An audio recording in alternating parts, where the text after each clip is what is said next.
दर्शक बंधु आज राज्य में सुना और रूपार मूल्य में बड़ परिवर्तन आसी आपण जदि सुना रूपा किणवा चाहते तेज भिडटी आप बहुत गुरुत्वपूर्ण अटे कारण ये भिडियो माध्यम आप आज सुना रूपार सठिक मूल्य के अच्छी जापरेंगे तेज के आज सुना रूपार सठिक मूल्य आसतु जाना। आज भारतीय बजार में 24 क्यारेट सुना 1,02,220 टଙ୍କା रही। 22 क्यारेट सुना दर 10 ग्राम पिछा 93,700 टଙ୍କା छुई। सेहीपरि आज राजधानी भुवनेश्वर 24 क्यारेट सुनार मूल्य 10 ग्राम पिछा 1,02,220 टଙ୍କା रही बेले 22 क्यारेट सुनार मूल्य 10 ग्राम पिछा 93,700 टଙ୍କା को पहुंची।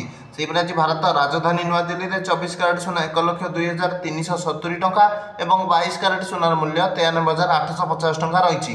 अन्यपटे मुंबई में आज 24 क्यारेट सुनार मूल्य 10 ग्राम पिछा 1,02,220 टଙ୍କା और 22 क्यारेट सुनार मूल्य 93,700 टଙ୍କା रही।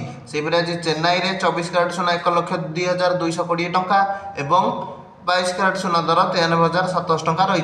कलिकता में 24 क्यारेट सुना 1,02,220 और 22 क्यारेट सुना 93,700 टଙ୍କା रही। अन्यपटे रूपा मूल्य किलो पिछा 1,15,000 टଙ୍କା होती। आज सुना रूपार सठिक मूल्य। वीडियो भल लगे वीडियो को लाइक और चैनल को सब्सक्राइब कर दिंतु।